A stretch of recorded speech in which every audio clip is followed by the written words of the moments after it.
Assalamualaikum warahmatullahi wabarakatuh. Kembali lagi di channel Nasihat Kehidupan Misteri.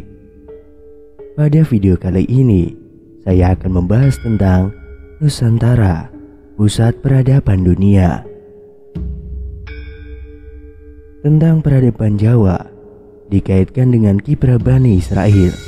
Ada fakta yang menarik apabila Anda berkunjung ke situs resmi Israel, misalnya di kantor Perdana Menteri Israel dan kantor kedubes Israel di seluruh dunia. Terpampang nama ibu kota Israel, Jaffa Tel Aviv atau Jawa Tel Aviv, dan mahkota Robi Yahudi yang menjadi imam sinagog memakai gambar rumah joglo Jawa. Dengan demikian, apakah Bani Israel merasa menjadi keturunan Jawa? Yang disebut Jawa adalah seluruh etnik Nusantara yang dulunya penghuni benua Atlantis sebelum dikirimnya banjir besar, yaitu banjir Nabi Nuh alaihissalam oleh Allah Subhanahu wa Ta'ala. Setelah banjir besar, benua ini pecah menjadi 17.000 pulau yang sekarang disebut Indonesia. Hanya beberapa etnik yang masih tersisa, selebihnya menjadi cikal bakal bangsa-bangsa di dunia, di antara lain bangsa India, Cina, termasuk Jepang, Korea, dan Mongol, Eropa, Israel, Arab, dan Indian. Dalam bahasa Jawi kuno, arti Jawa adalah benar, moral, atau akhlak. Maka dalam percakapan sehari-hari, apabila dikatakan seseorang bahwa ia orang Jawa, berarti tidak punya akhlak atau tidak punya sopan santun. Sebutan Jawa ini sejak dulunya dipakai untuk menyebut keseluruhan wilayah Nusantara. Penyebutan etnik-etnik sebagaimana berlaku saat ini adalah hasil taktik politik divide et impera para penjajah.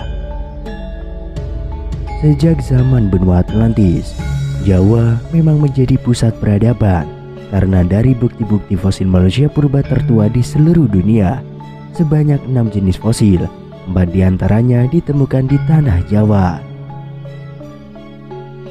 Menurut mitologi Jawa yang telah menjadi cerita turun-temurun, bahwa asal-usul bangsa Jawa adalah keturunan Brahma dan Dewi Saraswati, di mana salah satu keturunannya yang sangat terkenal di kalangan guru Hindustan di India dan guru Buddha di Cina adalah Betara Guru Janabhadra yang mengajarkan ilmu kejawen.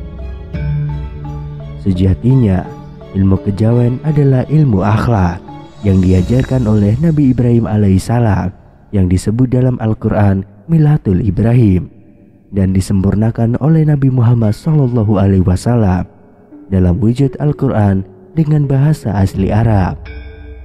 Dengan pernyataannya, tidaklah aku diutus kecuali menyempurnakan akhlak. Dalam buku kisah perjalanan guru Hindustan di India maupun guru Buddha di Cina, mereka menyatakan sama-sama belajar ilmu kejawen kepada guru Janabhadra dan mengembangkan ilmu kejawen ini dengan nama sesuai dengan asal mereka masing-masing. Di India, mereka menamakan sebagai ajaran Hindu. Di Cina, mereka menamakan sebagai ajaran Buddha. Dalam sebuah riset terhadap kitab suci Hindu, Buddha, dan Al-Quran, ternyata tokoh Brahma sebenarnya adalah Nabi Ibrahim alaihissalam. Sedangkan Dewi Saraswati adalah Dewi Sarah yang menurunkan bangsa-bangsa selain Arab. Bukti lain bahwa ajaran Buddha berasal dari tanah Jawa adalah adanya prasasti yang ditemukan di candi-candi Buddha di Thailand maupun Kamboja yang menyatakan bahwa candi-candi tersebut dibangun dengan mendatangkan arsitek dan tukang-tukang langsung dari Jawa. Karena memang waktu itu orang Jawa dikenal sebagai bangsa tukang yang telah berhasil membangun Candi Borobudur sebagai salah satu keajaiban dunia. Ternyata berdasarkan hasil riset Lembaga Studi Islam dan Kepurbakalaan yang dipimpin oleh Kiai Haji Fahmi Basyah, dosen Matematika Islam UIN Syarif Hidayatullah, bahwa sebenarnya Candi Borobudur adalah bangunan yang dibangun oleh tentara Nabi Sulaiman. Termasuk di dalamnya dari kalangan bangsa jin dan setan yang disebut di dalam Al-Quran sebagai Arsy Ratu Saba. Sejatinya, Prince of Saba atau Ratu Bilqis adalah Ratu Boko yang sangat dikenal di kalangan masyarakat Jawa. Hasil riset tersebut juga menyimpulkan bahwa suku Jawa disebut juga sebagai Bani Luqman karena menurut karakternya suku tersebut sesuai dengan ajaran-ajaran Luqmanul Hakim yang sebagaimana tertera dalam Al-Quran. Perlu diketahui bahwa satu-satunya nabi yang termaktub dalam Al-Quran yang juga menggunakan nama depan Su hanya Nabi Sulaiman alaihissalam, dan negeri yang beliau wariskan ternyata diperintah oleh keturunannya yang juga bernama depan Su, yaitu Soekarno, Soeharto, dan Susilo, serta meninggalkan negeri bernama Sleman di Jawa Tengah. Masa lampau Indonesia sangat kaya raya. Hal ini dibuktikan oleh informasi dari berbagai sumber kuno. Dalam berbagai prasasti, Pulau Sumatera disebut dengan nama Suwarnadwipa dalam bahasa Sanskerta yang berarti pulau emas, atau Suwarna Bumi yang berarti tanah emas. Nama-nama ini sudah dipakai dalam naskah-naskah India sebelum Masehi. Sumatera juga dikenal dengan Pulau Andalas.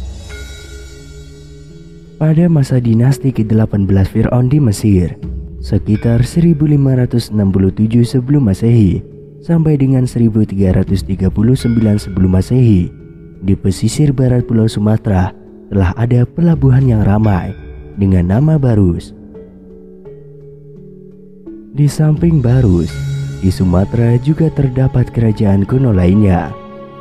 Sebuah manuskrip Yahudi purba menceritakan sumber bekalan emas untuk membina negara kota kerajaan Nabi Sulaiman diambil dari sebuah kerajaan purba di timur jauh yang dinamakan Opir. Kemungkinan Opir ini berada di Sumatera Barat. Di Sumatera Barat terdapat Gunung Opir.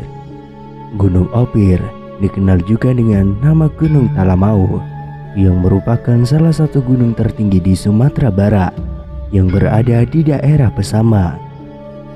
Kabarnya, kawasan emas di Sumatera yang terbesar terdapat di Kerajaan Minangkabau. Menurut sumber kuno, dalam kerajaan itu terdapat pegunungan yang tinggi dan mengandung emas. Konon, pusat kerajaan Minangkabau terletak di tengah-tengah galian emas. Emas-emas yang dihasilkan kemudian diekspor dari sejumlah pelabuhan seperti Kampar, Indragiri, Pariaman, Tikus, Barus, dan Petir.